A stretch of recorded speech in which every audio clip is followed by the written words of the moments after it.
Hey, Mike, what do Kelly Slater and PT have in common? I don't know. They're both world champs? Nope, they both own Endless Summer box set. Oh my God, rad. You guys, you can get it too. The link's in the show notes.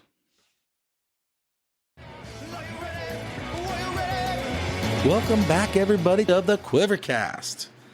This is Mike, your host, and this is all brought to you by YourAudioLegacy.com and QuiverBuilder.com. And please check out my other podcast, The Stinky Booties, I do with my buddy, Billy. Let's roll. Hello, everybody. This is Mike here with the QuiverCast. And today's special guest is Roger Jeffries. What's up, Roger? How you doing, Mike? Thanks for having me. Yeah, dude, thanks for doing this. This is awesome. Stoked. Yeah, this is cool. You started off surfing as a kid, as a Grom, in Jersey. How was that? Yeah. Oh, Jersey was, it's a different place than out here, let me tell you. Is it? Yeah. And it's weird how I got out here, too. I mean, the circumstances of me ending up to be out here wasn't really, I wasn't planning on it. It wasn't something that was, planned out at all. But yeah, I started surfing in Jersey when I was, like 10, and my dad got me into it. Okay. I was, I started doing contests over there and having fun and getting good results and, getting sponsors and stuff like that. Mm-hmm. And I always was like, oh, California seems, such a great place to be a surfer and to live. Okay. And all like the older people that used to come out here and travel were like, yeah, it's so fun out there. Waves are so good. And I was always like, whoa, to come out here would be awesome. Fast forward a little bit. My parents got into divorced, and my dad, some weird stuff. And then so he, I made it out here because of that. All right. Let's put the brakes. Let's go backwards now. Yeah. So you went pretty fast, but okay. Yeah. So let's break it down. Jersey waves. Where were you living in Jersey? I was living Central Jersey. Okay. Point Pleasant. It is. Okay. I mean, it gets good there too. Okay. It's not like horrible. So you is that near the ocean? Yeah. I'm like maybe 4 miles from the beach. Okay. Just a short drive. Okay. So what's the setup like? It's all beach breaks. All beach breaks. Yeah, all closeout beach breaks, really. Okay. But you get a lot of short period swell. Okay. And it gets good. I mean, it gets, you've probably seen video of Jersey. Yeah. Whether you saw it, you knew it was Jersey or not, but it gets really good. But it's not consistent whatsoever. What does it mean? Like summer's flat or? Yeah, summer's flat. That's the rumor. Yeah, summer's flat. But if you get a hurricane swell, I mean, it gets so good. Okay. Yeah, it can get really good. But so what's considered like literally you can't surf at all? Yeah, literally. For a week, a month, what? 2 months. It can be 1 foot and under. But it's still surfable 1 foot. No, it's not like here. Okay. Because here is 1 foot is like, there 1 foot is, okay, ankle. All right. Ankle high. Here 1 foot can be like, you get the long period here where there can be a bigger set out of nowhere. Over there, it's different. It's a little close, but like a short period. Yeah, short period. And so that means there's not like any big sets really out there. Like, okay. Yeah. Now you start, your dad surfs, right? Yeah, he got me into surfing. So was he an avid surfer? Was he like a recreational guy? He was. I didn't really even see him surfing. It was when he did it when he was younger. Mm-hmm. But everyone told me that he surfed good for just being a local. Okay. And, Okay, so then what made you pick up a board? Like, did he take you to the beach and give you a board and said, get out there? Somewhat. He just used to tell me that he surfed when he was younger. And being in New Jersey, there's not much to do. All right. Besides, if you're living around the beach in the summertime, that's all there is to do. Okay. And everyone comes from everywhere, all New York and Philly, all come to the beach. To your neighborhood? Yeah. So it's like, it's like it's a season, you have the beach season where you're going for 2 months and that's all you do. Okay. And then you get fall and then winter and where you're just doing nothing. All right. How's winters? Horrible. Okay, so you're 10 years old. Do you have a wetsuit then? Or did you have to wait till 12, 13? No, wetsuits didn't fit me when I was younger because they didn't make them. They didn't make them. For Groms? Yeah, well, they did, but they had zippers. Okay. Yeah, because the parents it was hell to get your kids into the wetsuit. Oh, okay. So they put zippers on the legs. Oh, yeah. Well, they still today. Yeah, I know they still do that, but it's horrible for a Grom because it's like the wetsuits are, the zippers come up. There's technology wasn't as good. No, it wasn't. But I did surf for a couple winters, and it's brutal. Mm-hmm. I mean, you get so numb. Your hands, I mean, it's pretty brutal. Okay, and you're surfing contests, like local contests or like ESA? Or yeah, what? ESAs. Okay, how was that? They were fun. And how was the competition? Like, how many kids were in it? Back As many when- as like California? No. Okay. Back when I first started, it was like a final, like 6 groms. Okay. And then it got to be like maybe 2 or 3 heats to the final. And then it wasn't that much of a competition, but it was like, something to do and it was fun. Yeah. And I had a good time doing it. And I did well too. I was always doing good in those contests for some reason. Really? Yeah. Okay. I mean, I got first overall for the boys division, for the junior men's division, I think also. All ESA? Yep. And all like over a span of years? Okay. Yeah, it was from like maybe 12 to 15. Who are the guys you're surfing against? Anybody even know? No. Do you remember who they are? Yeah, I Any remember. names? Say a couple names. No? No. All right, that's fine then. Matt Key, but they weren't in my districts. Like there were some South Jersey and other districts, and then we'd meet up when we have the regionals. Where was the regional at? They had them in Seaside, Seaside Heights when I did them. Okay. And then, but they usually had them in Montauk, New York. Oh, yeah. How's that wave? I never got up there. Never? No. Every time I was going to do them, and I never was going to do it. And then when I did do them, they had them at, closer to where I was in New Jersey, Seaside Heights. Okay. What about did you ever get down south, like North Carolina? Yeah. South Carolina? Yeah. I went to the Easterns. Was that like Hatteras or something? Yeah, at Hatteras there. Okay. How's that wave? That's a good wave. Okay. That's definitely. Was that like a shocking from going Jersey to there? Well, yeah. For guys from the Northeast, we would go down there and then we'd surf against all the guys from Florida. And those guys were way better than us. Oh, really? Way more lighter on their feet. Okay. Way more, they were like, they were the guys of the beat. Yeah. And I remember showing up every year going, oh my God, these guys are so good. Yeah. And I never did good in the Eastern. The waves compared get good. Florida or North Carolina versus Jersey or New York. The best is North Carolina. Okay. For sure. All right. And then I would say up our way, if you want more juice and you want more barrels in that. And then down towards Florida, I'd say it's a little bit less more juice, but it can get good. It can get just as good. Okay. How much time do you have in Florida surfing? I've had, I've been there for like weeks, okay. Yeah. I've been there for a couple times. I used to have friends there and I'd go, visit them for like a week. All right. And I went to Sebastian, Indian Atlantic. How's Sebastian? Now, how old are you when you at this bracket? 14. Okay. 14. You're just like full on Grom. Yep. Okay. Yeah. So are these friends you met from the contest or just like family No, friends? they're family friends. Okay. But we all surfed growing up. Oh, cool. Yeah, we're all, all the people I hung out with. Some of them didn't surf as much, All right. but we all surfed. Okay. So that was like your common bond? Yeah. We Right all would on. go surf, hang out, do a lot of partying and stuff like that when I was younger. Okay. You want to talk about that? Or Yeah, not? I mean, before I left New Jersey, I was drinking and going to This is 14, 15, 16. How old are you? Yes, 14. All right. Yeah. Why? Was that like the culture there? No, it's or is that probably the surfers? my family life, probably. Okay. I mean, I had a freed up family. Like, my dad kind of left me when I was like 11. But I still like hung out with him and talked to him. But then my mom and dad were divorced. Mm-hmm. And So you were living with mom? yeah, I was living with my mom. Okay. Yeah, and then my dad was around. And then, I used to hang out with my dad, and he'd come over, and he was more like a friend at that point because he'd come over and be like, "You guys drinking tonight? Let's hang out," and stuff like that. I'd be like, "All right." And he'd hang out with all my friends and want to go to parties with us and stuff like that. Really? I'm like, you can't do that. You can't go to high school parties at your age. You can't do that. Did he go anyhow? Yeah. I wouldn't go because I can't go with my dad being there. Oh, so you wouldn't go? No, He would go by himself? Well, because I had an older brother. Oh. I have an older brother that's 2 years older than me. Okay. So I was always influenced by them. Okay. So they were always kind of drinking and going to parties. And I was So your brother had no problem partying with your dad? No, I didn't know because I had a little bit more. I was like, no, this is not good. What's your thoughts?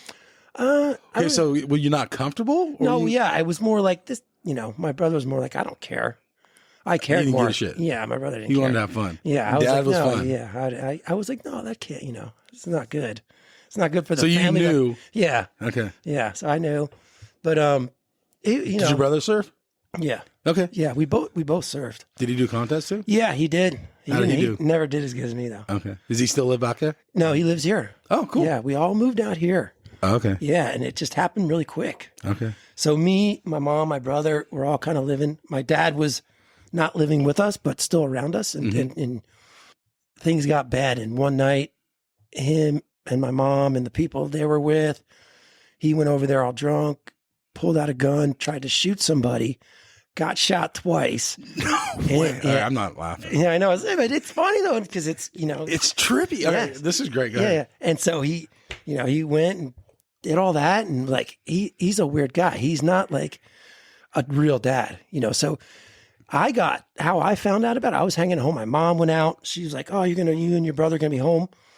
And then I get a call like at 10 o'clock at night, and it's my dad. He's like, I wanted to be the first to tell you. And I'm like, what do you mean tell me? He's like, oh, things happening. I'm at the hospital right now. I'm like, what? What do you mean? He's like, I got shot and I did all this stuff. I'm like, oh, man.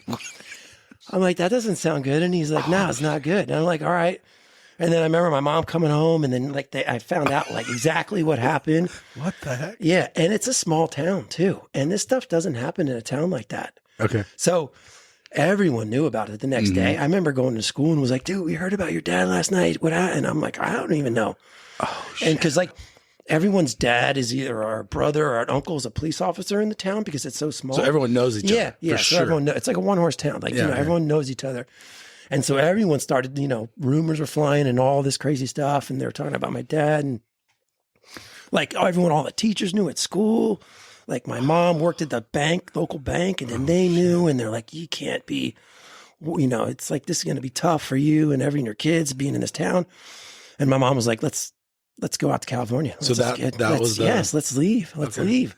I was like, really? No way. Were you stoked or bummed? I was like stoked. Okay. I was excited because I was like, what? I was like, no way. We're actually going to move to California. And I was like, oh. At this point, have you visited here? No, I've never been here. I got on a plane, left overnight, and flew in, and that was my life. Did you bring your boards and stuff? Yeah. Okay. Yeah. So the logistics of it was we got our cars driven out here by my brother and his friends. So they came early? Yeah, they came early. They got the house. How old are you? He was like 17. Okay. And I was, so you're 15? Yeah. Okay. Yeah. So he just got his license. His older friends were a little bit older that had license too. All right. And they jumped in our car and drove our pets out here and got our house. And like my mom coordinated where he was going to get the keys, get to the place. And then me and her are going to fly in overnight while a big van drove all our stuff over. Like they came and packed all our stuff in a moving van. Right on. And then I flew out, and I remember flying into San Diego with the weirdest, like, I looked down when I saw it. It was the hugest city. I was like, this is not where we're going to live. No way. I'm like, I don't want to live in a city. And I got all weird at first. I was like, whoa. And she's like, no, we're not going to live here. It's just a big city that's like close to it. And I was like, oh, okay.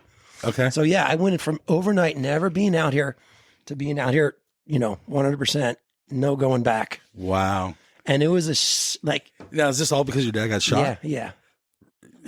Okay. For his Is there mistakes. anything else about that? No, well, it's from his, because he was always really a fuck up, I guess, or whatever, Okay. screw up. I'm, Okay. but he's always been that type. Okay. Like he's, so I think that was the final one, because Your mom just had to get out. Yeah. Because you guys all did. Yeah. It ruined our reputation. It ruined hers. And he went to jail, and it was just a nightmare. So, it was like one of the best nightmares for me. It worked out for you. Yeah, it worked out. And how's your brother feeling? He loved it too. He loved it. Okay. But your mom was stoked? Or Yeah, She's just doing what she had to do? Yeah, she did what she had to do. Okay. And she gave us total, not free reign, but she let us be who we were. She wouldn't be like, you need to do this, you need to do that. Meaning what? Give me an example. Well, I don't want to give certain examples, but Just give me an example. yeah, well, she let my brother, do what he wanted to do as long as he went to college and got it, and did something. Okay. So, he was freed up to his thing was he wanted to grow some marijuana and she was like, all right, it's fine. And it wasn't for sale or anything. It was for his own personal use. Yeah. And then he went to Coleman College and got his degree in computer programming. Oh, right. Yeah. And then he got a great job, which was a great, interesting turn of events because my brother's nickname before we left New Jersey was Toast. Because he was Yes. hammered? Burnout and Okay. slept through every class. Okay. When So it changed him? Yeah. Okay, cool. It changed him probably for the better. When I got to high school, What year? Okay, give us a year.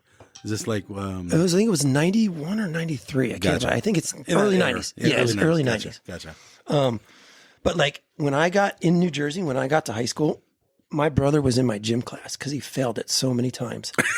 He was 2 years older than me, And I got there and my classmates were like, is that your brother in the class? And I'm like, yeah. And they're like, what? What's he doing here? And I'm like, he failed gym class so many times. I'm like, how do you fail gym class? They'd ask me. Yeah. And then he wouldn't show up. Yeah. He just skipped. Was he surfing? What was he doing? Smoking pot? Yeah, a little bit. But, he just was like, I think being like the older one and having more responsibility and with my dad leaving was a little different. So he was a little more like, antisocial and just was like, oh, this sucks. Oh, okay. And me, I was more like, oh, I don't want to bring any more, I want to do good in school. I don't want to bring any more attention to our family. Because he was the one that was like, oh, I'm failing every class. And they're like, you got to, my mom would have to go in and fight for him to make sure he would go on to the next grade or whatever. Oh, okay.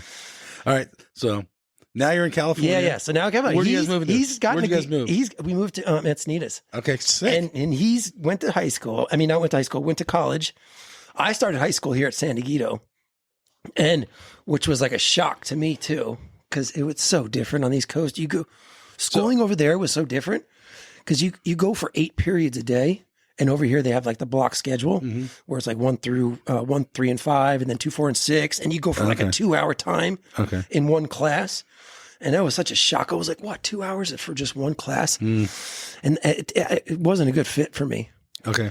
I went through like half a year here, and then I was like, I'm out. I'm dropping out. Really? Yeah. And you're 15? Yeah. And my mom was like, no, you're not doing that. And then I was like, I'm going to go to the continuation school. And it was Sunset. And it was like, it's close to San Diego. Okay. And there's 2 of them. There's like a continuation school where you go there, and it was called Sunset Elementary or whatever, or not elementary, but high school. And you would go for like 4 hours a day on a normal schedule, like high school. And then there was another one. It was called North Coast. And that one was where you just did all your work at home and went in for like an hour a week and turned it all in. Which one did you go to? I went to the North Coast one.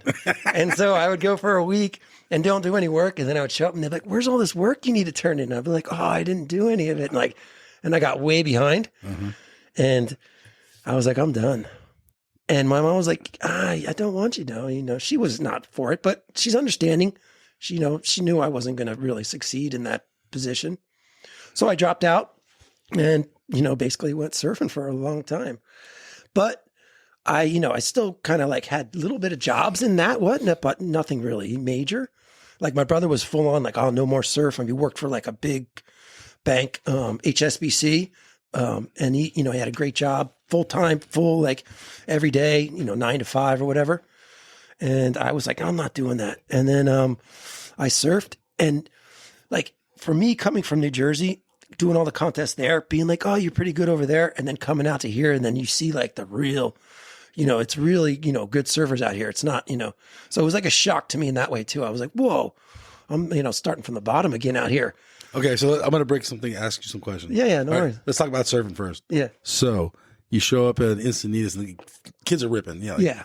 Yeah, kids are ripping. Where are you at that level? Are you even close? No. Not to here. But did you make friends easily because you were a surfer also? No, I didn't. No, really? Because see, I had when I got out here, all my friends that I left were like, I can't believe you got out. You left. And they're like, I want to go to California.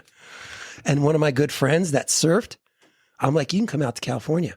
Come stay with us. And because he hated New Jersey so much, and his mom knew it, and he was like, and he came out and stayed with us. And at 15. Yeah. Okay. And my mom basically had to get custody of him to get his school transferred. Transcripts are transferred here. Okay. And for her to be able to do all that. And he lived with us for like 4 years. Wow. And me and him just surfed. That's all we did. So you guys are like your own, you kind of stayed away from everyone else? Yeah. It was just me and him. And we were but you'd see those guys like Swamis or whatever. Yeah, we'd see him and we'd always be like, whoa, those guys rip. And we'd always be intimidated. But you didn't friendly. No, but I never felt like I wanted to be friends with them. I was always like, oh, me and him are. Did you feel like an outsider? Yeah, we were a little bit. We were comfortable, though we were comfortable outsiders, I would say. Because we were, we'd show up and surf everywhere, and they'd be like, those guys, they thought we were brothers at first, really. Okay. Because we both had super long hair. Okay. We both looked like we lived in California our whole lives. Because we were from New Jersey, and we wanted to be like Californians. So then when we got here, we're like, we're Californians. I had long hair. He did. We surfed every day and just hung out. And And then I started doing contests again. Okay. And then I got beat hard. Okay. So a couple things. What's the lifestyle in Jersey surfers versus San Diego? Yeah. Or Southern California? Yeah, way different. So in New Jersey, surfing is looked down on. Really? Yeah. Okay. Yeah, it has that. And you don't think it is here? No. Okay. Not at all. Because when I got out here, there was like, you can surf for PE. Yeah. And there's a team. I was surprised you wouldn't like make friends in school. No, easily. yeah. I was so like, Trippy. I'm not like, I'm not an outgoing person. Okay. So I'm kind of, Introvert? Yeah, I'm an introvert. So I'm not that talkative. Mm-hmm. And if I'm comfortable, then I don't need anything more. Okay. And so I was like, I don't need to make them. I did. So you weren't trying to make friends? No. Okay. But I did make friends. Yeah. And now that I look back, I'm glad that I did because You're glad you did what? yeah, made more friends, Okay. made friends a little bit because it's good. The surf community is big to me back then, but as you get older, it's way smaller. You know what I'm saying? It's small community and the people that do it for a long time, like the 40, 30 years plus. Like recreational surfers or contest surfers or like in the industry? What are you talking about? Just in the industry somewhat or just contest surfers or even just the local guy that's there for a long, long time. Yeah. The same guy you see all the time. Yeah, there's not that many of them. something. Yeah, there's not that many of them. Really? To me, that's what I felt like. Okay. All right. Well, that's what seems like now. But at the beginning, it seemed like, everywhere's everywhere. Okay. But like I said, Did anyone ever make it from your hometown?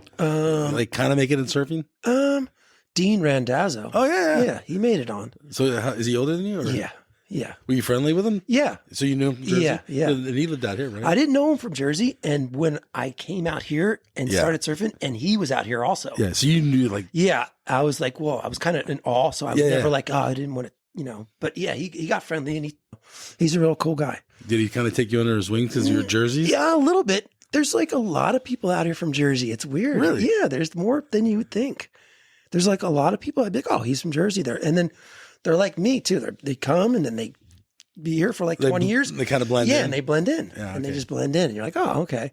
But yeah, there's a lot of guys from Jersey that were out here.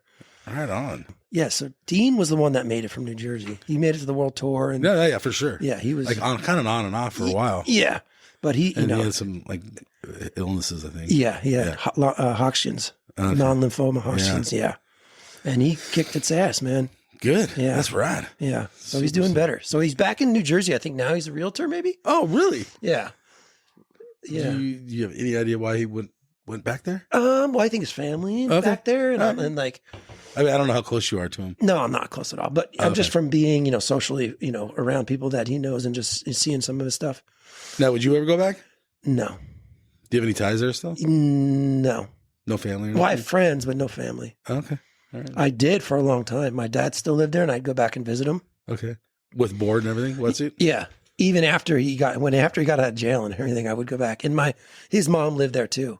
Your grandma? Yeah. Okay. So yeah, I'd go back and visit them. And then he moved to Florida, so that's why he's not there anymore. Okay. Is he in Florida still? Yep. Oh, cool. Yep. Do you go there and surf? He's not by the beach. He's inland. Okay. All right. He's Gotcha. he's where he's like wants to be around no people. Okay. He went to middle Florida where it was like no one around and bought a place there. Okay. And So then, maybe I shouldn't ask this. I'm not asking anyhow. Maybe you have the answer, maybe you don't. So your brother stopped surfing and got like super like professional. yeah. Okay. Yeah. Do you But he think- still surfed. Oh, he still did? Yeah, yeah. I mean, Oh, he okay. doesn't like cold turkey like surf, but he'd be like, the weekend guy. Yeah, now. Or yeah, just, like, weekend it's warrior. Not Yeah, it's weekend not the warrior. focus. You know what I'm saying? Me, I was like, I just want to surf and surf. He's like, I can catch it after work, or I can, go later on. Okay. So yeah, and he had a great job for like a long time. Cool. Good for him. Yeah, I know. And it was a big surprise to everyone and everyone was Jersey, like, dude, he's going to be nothing. Yeah. And so it was really cool to see. So since we're talking about that, and we can go backwards again, how do you feel like surfing in your life? Like, is that the major part of it still? Or is it yeah. like secondary? No, it is. So it still revolves around waves and swell? And Oh, everything? yeah. Everything does. Yeah. Okay. I wake up and first thing I'm checking. You don't have an 8 to 5? No. Okay. Yeah, well, Is that why? Well, we can talk about your job. yeah. Well, we're It's kinda sitting in interesting, the area actually. my job is at. Yeah. Yeah. And I work for myself. Rad. Yeah, I know. Is that on purpose because of surf, or just organically happened? Yeah, well, yeah, because not many people can do the job that I do. Okay. Yeah. Do you want to talk about your job or no? I restore movie posters basically, or just art at that. And it's an art restoration. It's the name of it's Studio C. Okay.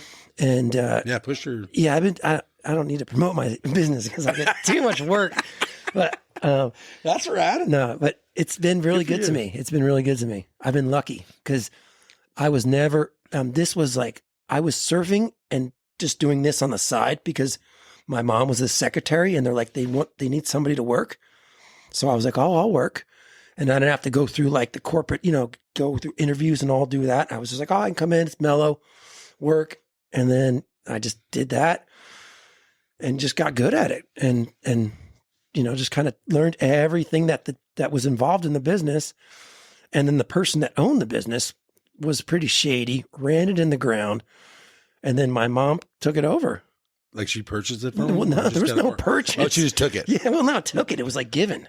Okay. Yeah. It's like she had responsibilities, all the people that she was, working with, because she became like the secretary at first. Okay. But then she worked with all the employees. And then when one guy at the top's like, oh, I'm going to just ditch out. She's like, well, we have all these employees we have to worry about. We can't just shut the place down. And so your mom that's cool. Your mom. Yeah. So she was like, yeah, I want to keep this place going for everyone else here. So then she did that and got to know all the people that we were, that we worked with. Yeah. And she got comfortable doing that. And then I got comfortable doing all the like technical stuff. Okay. So you were the art. Yeah. Like what is it? What do you / artist or technician, whatever you want to call it. But, and then I got comfortable doing all the technical stuff and then, fell right in my lap. So how long have you been doing it? I've been doing it for like 15 years. Okay. 15 years around there. Okay. And now, like at first I wasn't sole control. Mm-hmm. There was always somebody above me, mm-hmm. but now I'm in total control. So it's your business. Yeah. It's my business. Yeah. I make all the decisions. Okay. So one question I have, and you don't have to answer this if you don't want, like some of the pieces coming through, are they worth like a shitload of money? God. Here, let me explain some of the stuff I've had come through here. Yeah, that's what I want to know. Man, I've had George Washington signatures. Like for reals? For reals. Shoot, like documents that were like handwritten letter from like George Washington to like generals. Okay, so how's that stuff getting here? Just like FedEx or what? Yeah. Seriously? Yeah. Yes. All these warehouse workers are just... I've had every artist that you can think of, the top ones. Yeah, I'm not an artist guy. Yeah, I know. Like Pablo, Picasso. Seriously? Picasso's all day long. Working on his... Signed by him. And you're fixing his art. I'm touching it. I am touching stuff. Do you trip out on that? I am touching stuff that, God, there's so many I can like. So if I go to Lincoln, like LA. Abraham Lincoln, I touch stuff that he signed. George Washington, I touched stuff that he signed. Every president that you can imagine, I've touched that were, like the old ones, like Robert E. Lee.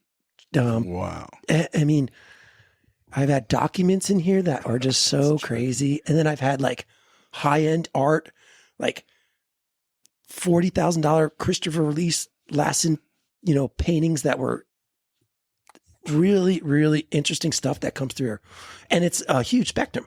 I have like sports memorabilia, movie memorabilia, all this stuff. I mean, I get the most expensive baseball cards there ever was, like the Mickey Mantles or all that kind of stuff.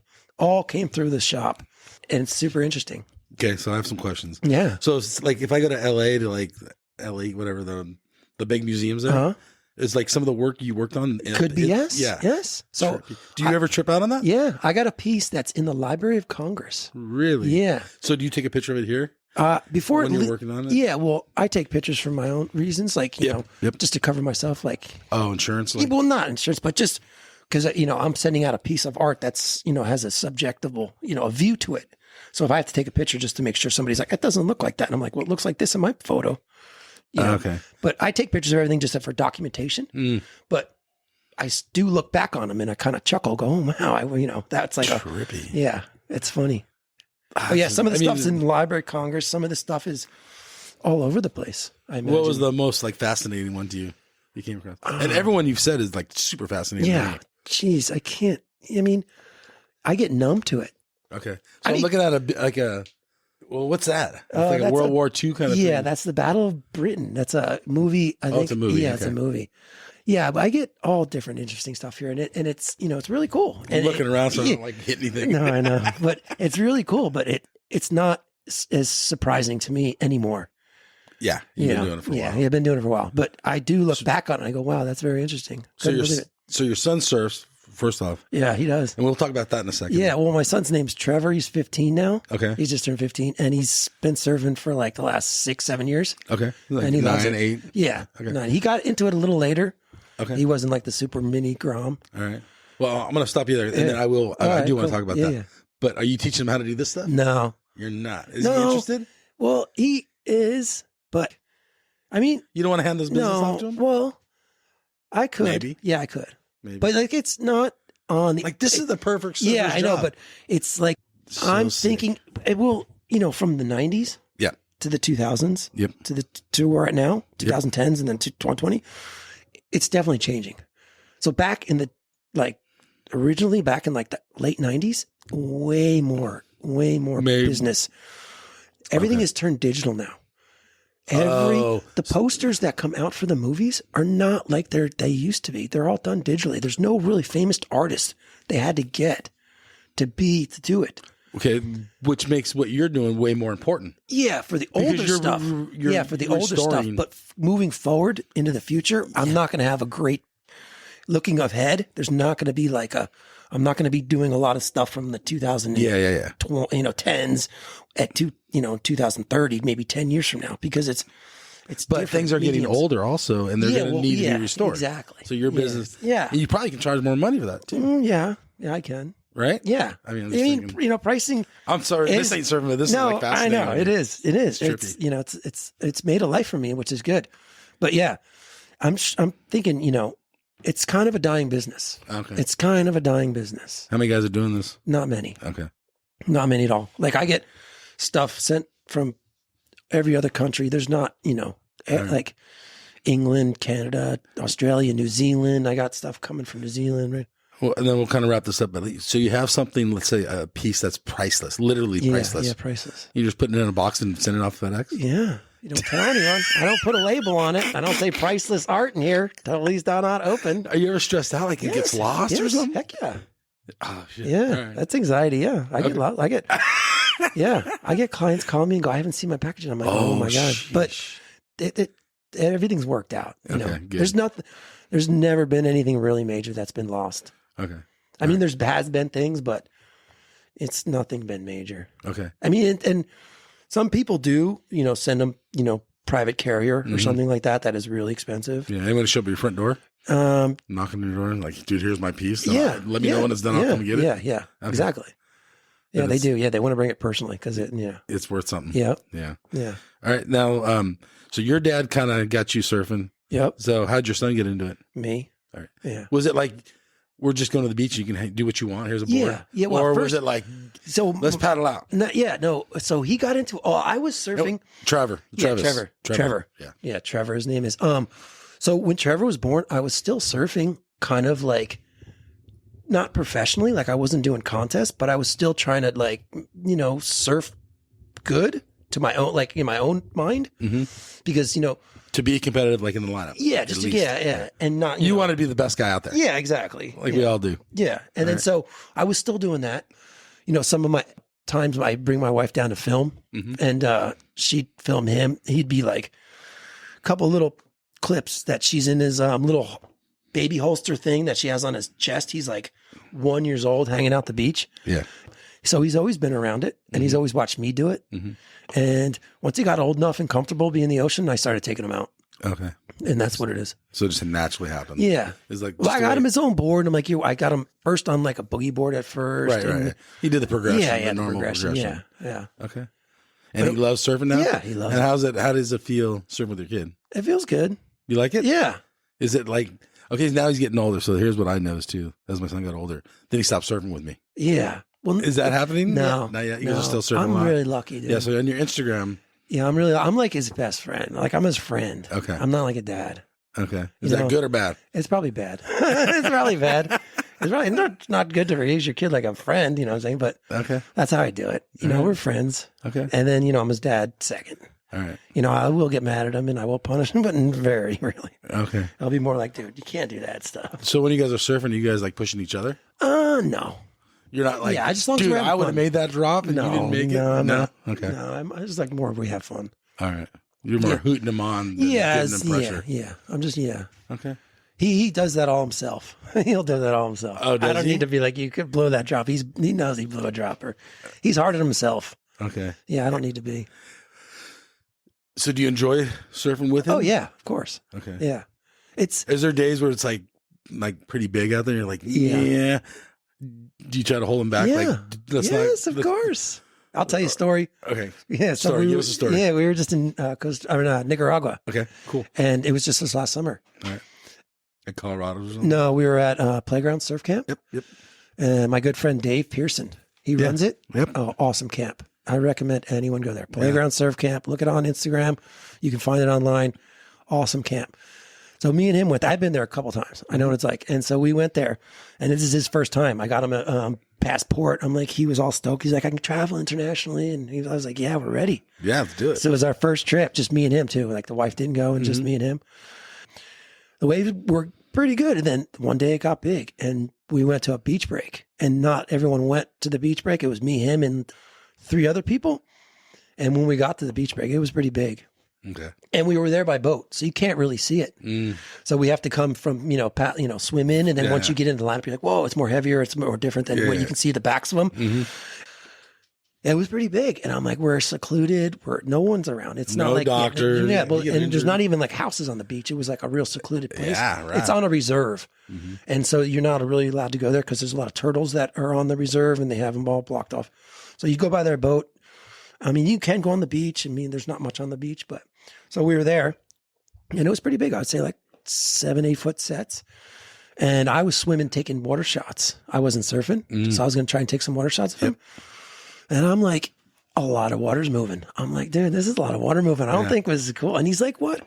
So I told him, I'm like, dude, this is not the day. And he was all bummed. He's like, what? He's like, I don't think it's too big. He's like, I surfed it like this. I'm like, I don't know if it's too big. I was kind of telling him, but there's been times like that where I've been like, and I don't know if I should though. I mean, like, I want to set him loose, but I don't want him to get like, destroyed and then have like a hard time, a hard experience where that like that memory doesn't go away and you always have that panic from some, because that's happened to me being young and then just getting destroyed and being like, whoa, that's like, that was very scary. And then you get like a little bit of a, so much like just always that in the back of your mind. So I didn't want to have that happen to him. I'm like, you ever get wiped out, just relax. Don't panic. Because once you panic and then everything goes, well, you're going to have the worst scare of your life. And then you're going to be like, I don't want that to ever happen again. So I'm trying to like talk him into it. And I'm like, we're down there and it's like, some big sets. And I'm thinking it's pretty big. And I'm trying to tell him, let's just go to the boat and save it for the next day. And he's not having it. He's like, what? And I mean, we didn't like paddle straight to the boat. We kind of, I hovered around. I maybe took one like almost on the head. And then I was like, I'm over this. I'm not going in there. And it was almost a little bit of me kind of wimping out for him because he was like, what? And then, and then other than that, a couple times here, at Swamis and stuff like that, I maybe get a little nervous, but it's like, he's going to have to, he's going to have to pull it. He's going to have to. So did he end up getting that day? No, we didn't. No. And then the next day, but he we did went, paddle around. He got to feel the water. Yeah. Well, he wasn't scared. I'm more scared for him because he doesn't understand it. I'm like, dude, you can get held under. Then he's got it. He certainly understands. No, he understands it, but I'm just saying it just takes one to where it really wrecks you and really holds you under for a little bit, and you'll get scared. Okay. And then it ruins all the other days because then you have that back of your mind. I don't want that to happen again. I don't want that to happen again. So I was always telling him that. I'm like, you don't want to like jump into it too much. Be more controlled and be more, reserved. Okay. So then a random question is, you say you're his friend more than his dad. Yeah. That day, were you his dad? A little bit. Okay. Yeah. All right. Well, I explained to him like a friend. I'm like, dude, if you get hurt, we're fucked. We're both fucked, Yeah, yeah. And we're not going to be able to come back tomorrow. It's going to ruin everything. And, Yeah, you don't want it. It's vacation. You want we want it to last. We want to spend. So did you surf later somewhere else that day? Yeah. Well, playgrounds is there's a reef right there. Okay. And then when we go on a boat and usually go to a beach break, that's maybe 20 minutes up or down the beach, north or south. Mm-hmm. And so we went down to the one that was south and it's a heavy beach break, but playgrounds is a reef, so it's like lowers. Yeah. So it's always you always can handle it. It's not like super like, oh, you're going to get, destroyed on the inside. Right. So it's a little more softer. Okay. So we went back to playgrounds and surfed there. Cool. Which is, that's why it's so good there, because it has a reef that you can surf no matter what. And then you can go and get the gnarlier stuff if you want to. Yeah. Yeah. So it has every option for you. All right. Yeah. And then anything else about his surfing? Like, do you enjoy watching your son surf? Yeah. Yeah. Like, can you explain that? Surfing has changed to me. Okay. Because, you do it so long. Your generation till it's today. not so much generation. It's my mindset. Your mindset. Yeah. My mindset of what surfing is and what it is, because back when I was his age, surfing was just how hard you could hit the lip and how well you could surf. That's all it was. What is it today? Well, it's more than that. It's more like it's a connection between me and him, and a lot of other things. So I don't get so like, oh, you know. What other things, like connection to the ocean, the earth? I mean, what do you? Just for us to do stuff together. Okay, it's like it's like a dad and his son playing baseball. It's like that is for surfing for us, Okay. But back when I was surfing, it wasn't that. I never thought surfing was going to bring me and anyone together when I was doing it back then, because you don't think like that. But then you get older, you're like, oh, surfing is more than just riding waves. It's more than that. Okay. I mean, I don't want to sound like some weird. It is what it is. It's different. It's more than that. Like I never understood it too. Everyone would be like, oh, surfing is just more than riding waves. Or the best guy out there is the guy who's having the most fun. All these little taglines like make more sense to me now that I'm older. Okay. With a kid. All right. So, yeah. So surfing has changed that. And so thing is, he's having fun doing it. And, and he surfs pretty good. Okay, good. He wants to hit the lip. He wants to do airs and he wants to get good at it. But now, is he surfing like your style, or is he doing it? He's kind of an early air guy. Yeah, he's surfing like my style. Okay, so I mean, that's kind of he watches all my old stuff and he wants to do like all the stuff that I did when I was surfing. Okay, so like I used to love doing laybacks. Yeah. So that's all he wants to do now is laybacks. Is he pulling them off? He's getting there. He's getting there. He wants to do them and he's getting there. So he's emanating your style. Yeah. Yeah, he does. Does that make you proud, or how does that make you feel? It makes me feel a little weird, but proud though. Super proud. Okay. But it's what do you mean weird? It's just weird that how a style like that can just brush off without you trying. You know what I'm saying? Without anyone trying. Okay. I mean, we are, he's genetically like me, but you don't think of it when you're, when you don't have kids. Like when I didn't have kids, I would be like, oh yeah, that's your dad. That it's just means your dad, but it's a little bit more than that, I think. Okay, cool. Yeah. All right. So, what's your guys' favorite session? Do you have one of those where one day it was just like you guys were both scoring? It seems like on your Instagram, you're surfing a lot together. Yeah, but so I don't surf as much anymore. I have health problems. I don't know if I told you. No. Oh, yeah. Have to. No, I want to though. All right, good. Because I have multiple sclerosis. Oh, really? Yeah, MS. Oh, wow. Yeah. So I want to tell people, not for any kind of sympathy reason or something like that, just to create awareness, just to let people know that, there's a disease out there. It's called multiple sclerosis and it affects people. Well, so you want to explain what that exactly does? Yeah. So multiple sclerosis, it's sclerosis is scarring. It scars on your nerve endings, but not on the endings, but it's an inflaming or piece in between the nerves and the communication with like other nerves.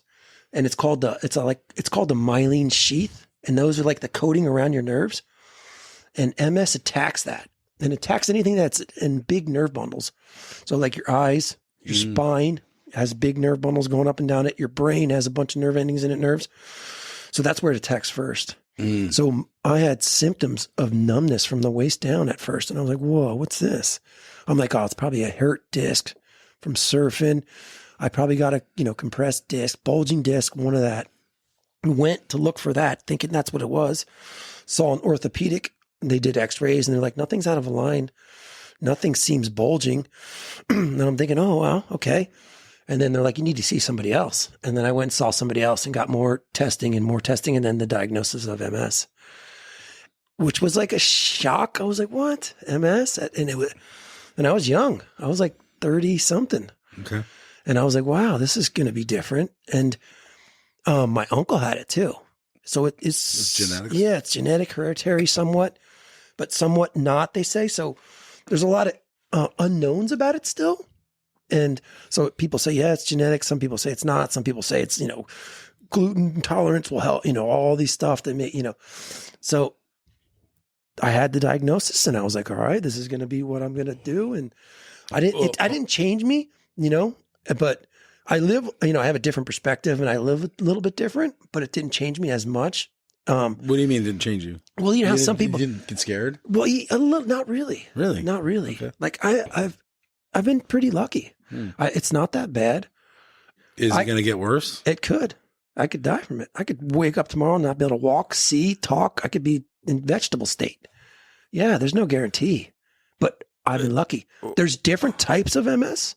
Okay. There's like a progressive one that doesn't stop, and you get it, and it just gets worse and worse and worse. And that's not what you have. No. Oh, I have a relapse remitting. So mine come and go. So I'll have like an episode for like maybe 9 months, a year, and then it'll kind of go away, subside, and then maybe come back a little worse, maybe go away, subside, maybe come back with some new symptoms, some new areas. So when I got diagnosed, I have lesions on my spine, and those are the ones that are disrupting nerve signals coming from like my feet and my legs to get to my brain. So they're being dulled in my spinal cord as they're traveling to get there. So I don't have as good, like it was numbness and then like a dullness and then I couldn't run or control my legs at a quick reflex state. They were really dull and slow and kind of clumsy feeling with like numbness. And then it was at the waist down and it was like, this is not so bad. And then it went from my neck down, which was really, it's kind of scary because I, all of a sudden started waking up, noticing symptoms getting worse. And then all of a sudden I was noticing my hands. My hands were numb. I could put my hand in my pocket and, you could be like, oh, that's a key in your pocket. And, you could fish out something out of your pocket by the feeling in your hand. I couldn't do that anymore. And I was like, what? This is really weird. I'd stick my hand in my pocket and try and feel for a quarter or a key. And I'd be like, oh, that's the key. And I'd pull out like half of nothing. And I'd be like, oh man, because it comes on really kind of slow. So it's like, you all of a sudden notice it like after a little bit, you're like, whoa, my hands are not actually the same as they were, I don't think. And then you start testing them. And so then they found more lesions in my neck and more lesions in my brain. And I started taking medicine. I took it for like a year and a half, I think. And then I stopped taking it. It was an injection I had to take every day and I had to rotate the spots because the injection site, if I kept it at one spot, would eat away the muscle. It was so kind of a toxic injection that it would eat away the muscle. And I didn't really feel good taking it. So then I stopped taking it. I don't take anything for my MS now. Wow. And I'm pretty healthy. I wouldn't even know. Yeah, exactly. MS is that. And maybe you're having a good episode now or whatever. I don't know. Yeah, MS, terminology is. Yeah, but MS is like the drug or the disease that you can't see. It's not like, unless you're really bad, unless I'm in a wheelchair. And then everyone's like, wow, there's something wrong with you. But no one really knows it. No one, if they look at me, they're like, oh, he's fine. He serves. There's nothing wrong with him. Yeah. Yeah. No, for sure. Yeah. Okay, so I said, I'm lucky in that aspect where it's not really taking control of my life. Right. But it does have its, have its moments. What about, how does that make you approach life differently? It does differently. Like every day matters more? No, I mean. Or do you still get caught up in the bullshit? I still do. Okay. Well, not so much, but it makes me reflect a little bit and have a little bit more reflection of like, life is not just always going to be perfect. Yeah. And there's going to be hardships and things that are not going to always go your way. And those things can make you better and stronger. And I think that's helped me because, before MS and before I had my son, I was kind of like of a selfish person. Like surfers are that selfish type. They want more waves for themselves. They don't want anyone out. Right. You know what I'm saying? So surfers, I don't know if that's because the resources is so scarce. They're not just there every day. So surfers kind of get to that selfish point where they're like, well, there's not going to be waves every day. Yeah. It's not going to be good. So I got to take advantage when it's here. Okay. And so now it's put me in a more, understanding that just to be healthy and just to be in the moment is good. Okay. So then those days you're taking pictures are the days you just don't feel comfortable surfing, or you just, do you see the question? Yeah. Because you surfed the other day. Yeah, I know. And you got a barrel. Yeah. Okay. Was that a good day for you? Yeah, it was a good day. So Or not, just you don't even care about surfing. You're just still watching something. Yeah, exactly. Which one is it? It's both? both of those. Okay. So, like I said, it was when I got the MS diagnosis. I wasn't surfing for a little bit because I think the MS was, affecting me, and kind of like maybe the state of mind too was like I didn't feel positive and depression maybe and all that. And then once I got the MS thing, I'm like, I got to surf, man. I got to surf. Was that the fix, the surf? Yeah, and it was to prove or to make me feel that I'm strong, and and to prove everyone. Because I remember after I got MS, I'm gonna go and just surf and try and make videos and promote that I'm surfing with MS and that I can still do it. And it's not. Did you promote that? Yeah, yeah. There's a like if you go online and you put my name, okay, and then you put MS and surfing, there's a couple articles that will come up. One the Inertia did. Oh, really? Yeah, and one Trans World Surf did. Cool. And so you can read about there. It tells you about the same kind of thing I just went over. But is there a lot of other surfers that we know? Yeah, Wingnut. Oh, really? Yeah, Wingnut has it. Really? Is he still surfing? Yeah. Okay. Yeah. So does he have the same kind of MS as you do? Yes. Okay. Yeah. Are you friends with him? No, not like personal friends. But you've talked to him? I've talked to him just on social media. Okay. Just because I have MS and he does. Who had it first? He did. Okay. So that's why that was your resource? Yeah. Well, yeah. So once I got MS, I got involved with creating awareness for it. Okay. And they have multiple walks everywhere. MS walks. You always hear that? Yeah. Okay, I'll be honest. I always hear that. Yeah. But I really didn't even know what it really was. No, yeah. So I still don't really even know, but you kind of explained it. It's just a day to create awareness. Yeah. To go out and just to show yourself and show you have MS and just be around people.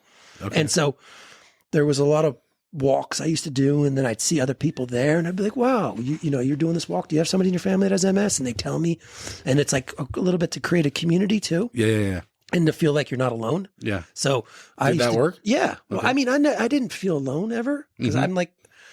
So you had a kid at this point. Yeah. You had a wife. Yeah. Okay. And then I got the diagnosis and everything, and then we used to do the walks. And they'd have one at Legoland every year, and I'd be like, "Oh, I'd bring Trevor." Yeah. And he'd kind of go through and look at all the Legos for free, and then I would just walk. He was young at that time too, and then we used to do paddle outs too. Really? Yeah. So there's somebody in Ocean Beach that has MS that's been around in the community down there. Okay. And we used to have a paddle out around the pier in OB.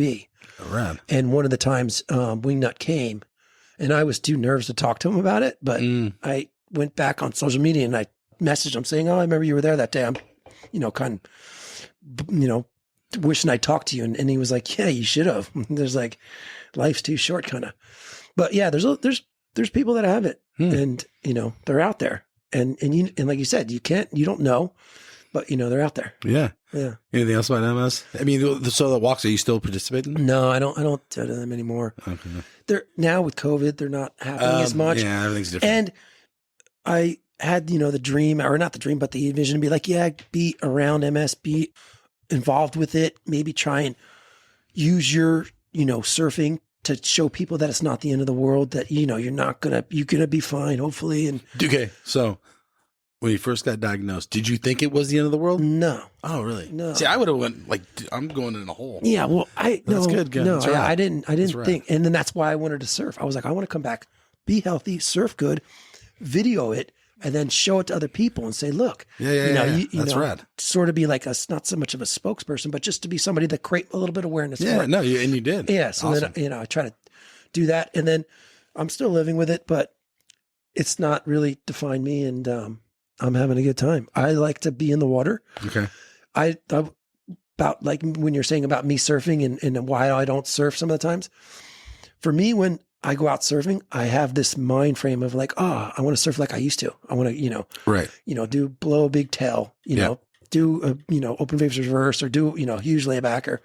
And then when I get out there, I'm like, I can't do it as well as I used to. But that's his age too. Yeah, I know. So like it makes could a be little MS, bit. but Yeah, I know. But it makes a little bit like I don't want to be so in that mind frame anymore. So I went from being like, I want to try and surf the best out there to being like, as long as I'm out in the water.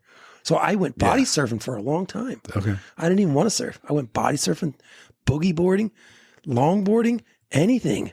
I didn't care. I was like, anything, just be in the water. I don't have to hit the lip. I don't have to do an air. I don't have to get barreled to have a good time. So I was like that for a long time, where I was like, what made that switch? I just think in your head? Well, it's probably me not being able to surf as good as I used to. So then, and a little bit of frustration of not being there. So I kind of let it go. I'm like, oh, I don't need to be. I don't need to be a pro. I don't need to be the best guy. I just need to be in the water.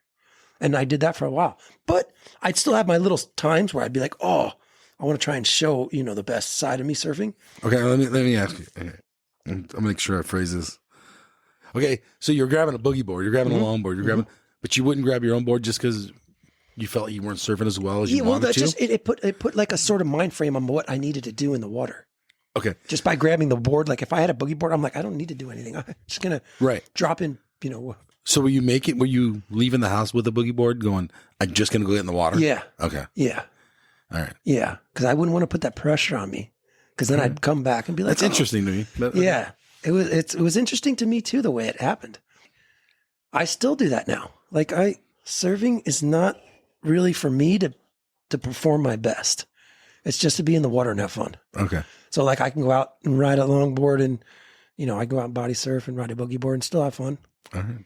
But I still, like if I'm going to ride a, bodyboard, I still hopefully want to get barreled on it or do something. Well, that would be the day you picked it, right? Yeah, exactly. Like high tide somewhere. It's like 4 something foot. like that. Yeah, exactly. Little barrels happen. Yeah, but like I said, as I still There are days for boogie boards, I guess, or bodyboards, whatever you want to call them. Yeah, whatever. Or little hand planes. Yeah, I love those things. The hand planes are the best. Yeah, I got a cool one. Yeah, do you? Yeah. I got a little one too. And I got one from Japan. Oh, nice. Yeah, Ben Way. Do you know Ben? No. Oh, yeah. I don't. He's I don't He's know from any Oceanside, and then really? Yeah, and then he moved to Japan, and now he's back. Okay. But he shapes the most weirdest crafts. So how do you get a hold of that guy? Well, I knew him before he left. Yeah. And then so he moved out here, and then I saw him shaping hand planes in Japan. Is that his business? Well, no, he shapes surfboards. Okay. And and then it's 50-50 wave skates. Okay. And he shapes like 5.9s, like really small boards, do airs and kind of like ride skateboard stylish. Okay. And so that's what he really got good at shaping. And so he became like an artist at shaping. He would like use foam to create sculptures and other kind of things. And then so he started doing hand planes, and I saw it. I'm like, these things look so good. And I ordered one. Yeah. Okay. And he's local still? Well, he's local now. Yeah. But Right. he shipped I'll it from look that guy Japan. up. Yeah. That's sick. Yeah. He does. He works with the Paralympic surfing stuff. Oh, okay. Yeah. They just had one in Pismo, I think. Okay. I think it was up there. And yeah, he does he used to do a lot of announcing in Japan too. Okay. For I think he did the Olympics too, or some of the feeds. Really? Yeah, he was on some of the feeds for the Olympics, I think. Oh, sick. Yeah, he was really big in Japan. Oh, cool. Yeah, look that guy up. Yeah, he's really cool. All right. And then looking you up, what's your Instagram handle? You want to share that or no? It's just R Jeffrey Surf. Okay. Yeah. And you want to spell your last name, because we talked about it. I saw it everyone spells it every different way. So spell it the correct way. It's Jeffrey. Okay. Yeah. Just so I don't know what I read, but it was like IES. Yeah, IES, and then Jeffrey. Does that bother you? Yeah. No, it doesn't. No, doesn't. No, they even say it my name different. They're like, Oh, the announcers. Yeah, announcers. Yeah, say Jeffries, Jeffrey, and all that. Okay, it's fine. So let's talk. Okay, one more thing before we just talk about health. Yeah, and stuff like that. Health. I want to talk about Zach. He's a local guy in Oceanside. Yep, everyone does. So I interviewed Zach. Yeah, you did. I so saw people that. have. Yeah, you guys heard of it. Familiar. Yeah, so he's got his GoFundMe coming back up again. Yep. I just plugged contributed. it. Yeah, all right. I just posted a picture on Instagram. But Okay. talk about it, please. Yeah. So he's Zach's rad. Yeah. Nicest guy in the world. Yep. And ripped. Yep. And then he's got cancer, and he battled it, kind of went away, and then it kind of came back. Yeah, gnarly. And it's it's a brutal cancer. It's he got really skinny, and it was really tough for him. But he's been super strong, and I hope he just keeps battling, and he'll be back to getting out there again. Yeah. But he does have his GoFundMe, and you can find it if you just put GoFundMe. It's www.gofundme.com. And then if you just put a space and then his name, it's Zach, Zach, and then Reinhardt, Rhinehart. And then that will get to you his GoFundMe. And if you could go there and just, do anything for him, he'd be really appreciated. I mean, I think a lot of the Oceanside communities helped out. They had a contest for him. Yep. And a bunch of fundraisers. Board riders did something too. Yeah, a bunch of, So it's been awesome. And you can also go on Instagram at auction for Zach. Yeah. Auction.for.Zach. Zach. Yeah. So all the help he can get for sure. is awesome, because he's been a good friend of mine. We've traveled been on some great trips, had some exciting things happen together. We were a trip flying down to Todos Santos down by Cabo. Yep. And not the Todos here. no, not the big wave spot, okay. but it's like a town that's out. It's got some good breaks there. We did a trip for Blue Torch TV. Do you remember them? I do. Yeah, and it was on Fox Sports, and they did a show for 5 days straight. They aired it, and me and Zach went down there, and we took a small plane and got to fly the whole Baja Peninsula, landing at Natividad. Yeah, landing at Natividad, surfing. Hey, how's that wave? Oh, that's awesome. Did you guys score it? Yeah. All right. Oh, dude, I had such a great time. Oh, on the way. On the left or the right? The left is short, and it kind of, and then the right is longer. It kind of wraps it around. Okay. You're surfing on the east side. Okay. So you're not surfing on the normal west side. Yeah, it's trippy. It's a trip. You wake up in the morning. Do they still have a camp there? Yeah. Oh, I wanna it's go not there. like a big camp. It's a shack. It's like just a, But I remember like in the 80s, it got really big. Like Chewy Reyna and all those guys. Yeah. Like Peter King from Blazing exactly. Boards or whatever. Yeah. And that's what I saw too. So I was so stoked to get out there. Dude, I want to surf that. And It looks like a big bowl. Yeah. And it's such like the, has all that background, like you said, in the 80s and being like, and then it fell off the earth. But it was a great time. Sorry. And then we were flying down there with the plane. We put all this huge package together. On our way down there, the window blows out in the plane. No way. Yes. Me and Zach are in there shitting our pants, thinking we're going to die. And we're with other people too. It's not just me and him, but the window blew out, literally. You gotta love Mexico. Yeah. So we were like maybe 30 minutes across the border, 40 minutes, maybe an hour across the border. Over the ocean or over the land? Over the land. Okay. And how big is this plane? It's a 6-seater double prop. So it's not like a single prop right on the, the front where like that old Cessna. It's a little bit bigger. Yeah. So it has 2 engines on the wing and it gets six people, but you're flying with all your boards inside the plane. Like a car. Yeah. Like they're literally right down the seats, in the seats. And now the boards are like spazzing. Yeah. So how high are you guys? we're pretty high up. I mean, like we're like 3,000 feet. We're not like up 30,000 feet or something. We're like 5,000 to maybe 7,000 feet around there. Yeah. And high enough to die though. Yeah, high enough. And then and then before we leave, we have to have like legit like emergency kind of talking because we're all friends. The pilot is a surfer. He's cool. He knows us. It's not like we're getting on a flight where they're like, here's your safety check. And they have stewardess and stuff. It's just him. He's like, who weighs the most? Who weighs the least? Were you saying? Yeah, you're going in the back. You're going here. And we're like, he's like, ha. So boards go here. Yeah. And he goes, dude, if anything happens, dude, this is real. We got to get these boards out of the plane because I can't get out. I'm in the way back. I can't get out. It takes me 10 minutes to get out, 5 minutes. So if there's a fire or anything. Yeah. I mean, so our plan you're was like a real life to death talk before you leave. Yeah. And then so the thing was like, if anything's happening, we get the boards out first thing over the air, open the doors and start throwing them out. I was like, well, this is not normal. Okay. This is not a normal flight. So then anyway, we fly out of Palomar. All right. And it's there's no schedule. It's just, we're all hanging around. It's like, are we ready to leave? All right, let's go. All right. We get in the plane, we cruise, we fly into Brownsfield and we do our last check there. And we give our flight plan because you have to. There's regulations. They got to tell you where you're going to go, so you don't just disappear. It's a foreign country. Yeah, and then you just don't disappear, and no one knows where you post to land. Yeah. So then we do all that stuff. We take off, and then maybe about 45 minutes into it, we just hear this loud pitch, just like a squeal of air moving across. It just sounded like a whistle, just really, really high pitched, and it all gets our attention. And we all look around, and the pilot kind of is looking around. He notices it's his window. He's like, he motions it. He goes, yeah, it's right here. He points to his side. And we're like, whoa, what is that? He goes, it's a crack. He's like, and because you can't really hear because it gets loud. Yeah. So he mentions it, and everyone's just like white face, like, what's going on? And then after we kind of like maybe a minute of hearing that, all you hear is boom, boom, a huge blow, and then all of a sudden just chaotic. Wind through the whole thing. No more window on his side. I'm like, what is this okay? And then after a little bit of like, the pilot assesses all the. And he's trying to fly at the same time. But he's like, it's no big deal. He's like, it's no big deal. He like puts his hand out there like it's a car. And I'm like, all right. So he kind of like broke the, all the like us worrying. The tension. Yeah. So he was like, it's fine. And then we flew back. went into Brownsfield again.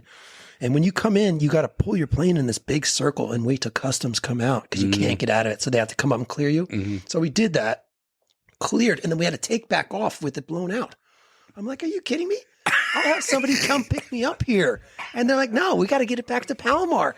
So we had to fly back with the window broken out again, land in Palomar. I got off the plane. I'm like, I'm not getting on this thing again. It's over.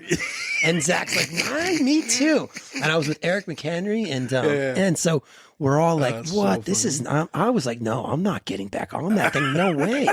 I'm in the back too. That's hilarious. And so me and Zach are like, oh, I don't know about this. And then they had all this money invested in it, and all like Blue Torch was going to have this big show, and we can't cancel it. And so they found another window at another airport, went and picked it up, and then the mechanic there installed it. Okay. And we were ready to go the next day. Oh, cool. And I was like, no. And I remember Zach was like, come on, let's go. This is the only one-time opportunity. Yeah. And then we went, and it was an awesome time. Just rad. Yeah, we had a good Scored? time. Yeah, we scored. Okay. I mean, it was an adventure. So where's that video at now? Do you have it? Yeah, I have it. Oh, right. Yeah, it was on for 5 days. VHS or? Yeah, I have it on YouTube. Oh, cool. Yeah, it's on YouTube. So how do you find that? What's it under? It's under, I have Surfer Evers is my YouTube. Okay, Surfer Evers. Yeah, all one word. Spell that? It's SURF, the number 4, EVERS. Okay. Surfer Evers. And that's my YouTube. Yeah, everyone look that up. Look that up. I'm going to look it up. Yeah, it's called Blue Torch TV. I think I labeled it as, but it's on there. And it's 5 parts, and it's us having a good time. Right. Yeah. Were you guys partying when the window blew out? Or were you sober? Or kinda. Well, leaving, I already, I prepared myself before I got on the plane accordingly. So I was, okay. But it was interesting. And we came back and it makes you sober pretty quick. Yeah, it did. But we went the next day. I was saying I was not going to do that. I was like, no way. Okay. It's too dangerous. But you went. Yeah, I went. And had fun. It was great. Okay. So what's the pilot's name? Do you remember his name? Jeff. Okay. Kurtz. Jeff Kurtz. Yeah. Is he still around? Yeah, he flies. Is he still doing the flying? Yeah. In the Mex? No, he flies. Well, I think he still does, but he flies commercial. Pilot? Oh, okay. He flies commercial Hawaiian Airlines, I believe now. Oh, sick. So I think he does that. Okay. Yeah. All right. And there was a Jeff Simonson. He's the guy that put it together. He's the videographer that kind of did it all and filmed it all. Yep. So he was there. It was a great time. Awesome. Okay, so here's what we're going to do. I have like a million more things to talk to you about. Yeah. So we're going to do the second part in a couple months. Okay. Because this totally went a different way than I thought. I'm stoked. Okay. But I feel like we didn't really touch anything. Yeah, I know. I didn't see the MS thing coming. Yeah. I mean, I'm glad you look healthy. Yeah. You look great. Yeah, I'm doing good. All right. I'm doing good. You got waves the other day. Yeah, I got waves the other day. I'm surfing. My son's healthy. My son's surfing. Yeah. And I'm enjoying it. I love it. Because I have like questions I want to ask you, and I can ask you now. But I mean, so when you're surfing, are you going to ever stop, even though or at least you're going to get in the water forever? Like, what's your thoughts on as you're getting older? So, yeah, I'm gonna try and do it as long as I can. Okay. I don't know if I'll be surfing like top to bottom. No, sorry. Yeah, I know exactly. I mean, maybe Kern. Yeah. And there's Kelly. I know. Those guys are freaks. I know. Right? I know. But I mean, you still you're working. Yeah. Okay. Yeah, I'm doing good, and I'm happy too. Okay, yeah. And so, has surfing made you happy? Yeah. Do you think that's contributed, or is it taken away? I don't know. Well, so like I said, surfing's been a different for me. Like back when I was trying to I legitimately got paid to surf. Yeah. So I was doing all the contests. I got a monthly salary from companies, and I had to put proposals together. I had to tell them where I was going to be for 6 to 8 months out. I had to be like, dude, I'm going to be in Hawaii now. I'm going to be in, doing the contest here. I'm going to be back here. I'm going to have to. All right. Let's just talk a little bit because we could talk about this later, but since you brought it up. Yeah. Because that's a different perspective I never thought of. So you're your own businessman. Yeah. Yeah. I had to. Dealing with these guys to get money. Yeah. I had to promote myself. Support this company. I had to write out. I had to put of my last 2 years maybe in perspective on one end, and then my future year in a perspective for them to be like, okay, we'll sponsor them. You know what I'm saying? So I had to. Were you jumping sponsors, or were you the same people? I wanted to, but you wanted to what? Yeah, I wanted to stay with one sponsor. Okay, but no. And what year? What years? Like early mid 90s? Yeah, late 90s to 2005. Okay, around there. So how's the surf industry today compared to that? Oh, it's way different. All right, since we're here, let's go for it. Yeah. What do you see the difference? Well, like social media and that aspect. No more magazines, man. Okay, so magazines are gone, Magazines which are is gone. a complete bummer for me. Uh-huh. And you were in the magazines, Yeah. right? Uh-huh. Yeah. So what'd you get in the mags? Mostly like ads, or Yeah. did you get any Oh, yeah. pictures? I had spreads, not in Okay. surfing. I had like full page ads in surfing and surfing and trans world Yep. for Alita, Fresh Jive, a couple other ones, One West, and and then I had a lot of editorial stuff here and there. You were writing? No, not like just pictures, you know, like, okay, gotcha. and then not so much advertisement, and then getting a salary and doing all the contests Enough to make a living? for what I needed. Yeah, Okay. you know, So, okay, then is this before you were married? yeah, Okay. yeah. So you get married, and how did your wife think about you being a surfer? I met my wife through surfing, Oh, okay. so she Did was. she surf? No, well, yeah, she surfs, but not like professionally or anything. No, yeah. For fun. She was a videographer. But she understands. Yeah, she was a videographer. Oh, trippy. Yeah, a surf shop. Really? Yeah, down in Mission Beach, Okay. Liquid Foundation. Yep. Yeah. Yeah, I used to ride for them, and she would, you know, they'd be like, "Oh, we need a Yeah, I saw filmer." an ad or something with you on their ad. Yeah. Okay. So they'd be like, "Oh, we need a filmer for today," and she'd be like, "Oh, I'd like to do that." So she was like a freelance. Yeah, or something? yeah, exactly. Okay. And then I met her, and she's like, well, they were like, "Yeah, we got a filmer that's going to come film you," and then and then it was her. I used to go film with her, and then I started dating her. Oh, perfect. Uh-huh. Okay. So she understood the surf life. Yeah, That's yeah. right. She was already in it, So that didn't interfere with your surfing. And then I kind of tried to help her out too, How? just like she was wanting to video more. So you're getting your Yeah, friends introduce and stuff her. like Yeah, I'd introduce hire her. Yeah, and then I got her, helped her get a job at Surfing Magazine. Oh, really? Yeah, she worked as a secretary there for a while. Oh, sick. So yeah, she did that, and So she was in like totally. You guys were. yeah, All right. yeah, she was in doing that, working at the magazine, and I was like trying to film and shoot When surfer was in Sacramento or here? when it was in San Clemente. Okay. Yeah, All right. yeah, Right on. right off of Pico. Yep. Yeah. Right up down the hill. Yeah, right up the hill. Okay. Yeah, so she was there for like a while, which is cool. So Okay. we were both in this industry, kind of. I was like surfing professionally, and she was like working at the magazine. Okay. So it worked out. Yeah. So, all right, we're gonna come back and talk about like pro surfing. I think there's still a lot we need to talk about. No, yeah, I have views on all that.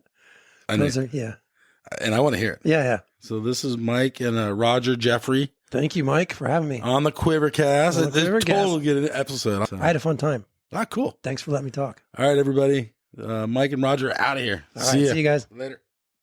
Thanks, everybody, for listening. Please follow us on Instagram and follow us on your favorite podcast platform. Give us 5 stars if you listen to us on Apple. And do me a favor and tell a friend that QuiverCast is back.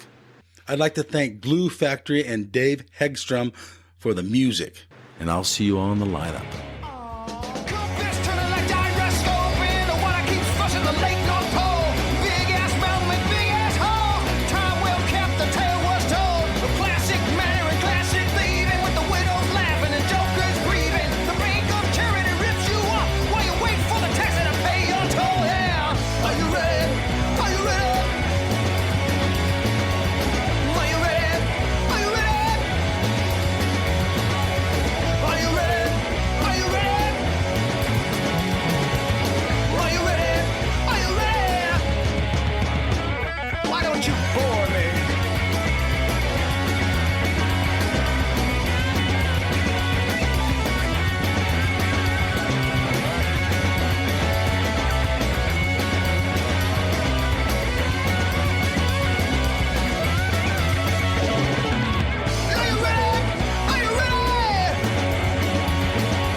Hey, you guys, Endless Summer box set. This thing is legit. It's authentic, numbered certificate in it. It has a 5-frame film strip from the original print. You will literally own a piece of history. It has a specially minted bronze medallion. Dude, that thing's sick. Okay, there's so much more here. Go to the show notes. There's a link on there. Go check this piece of history out. This thing's rad. Seriously. Smithsonian American History Museum has it. It took 4 years of research with 3.5 in production, all hand assembled. This thing's rad. So much to this awesome box set. Remastered DVD, sharper images than the original film, but dude, this thing's so sick. Link in the show notes.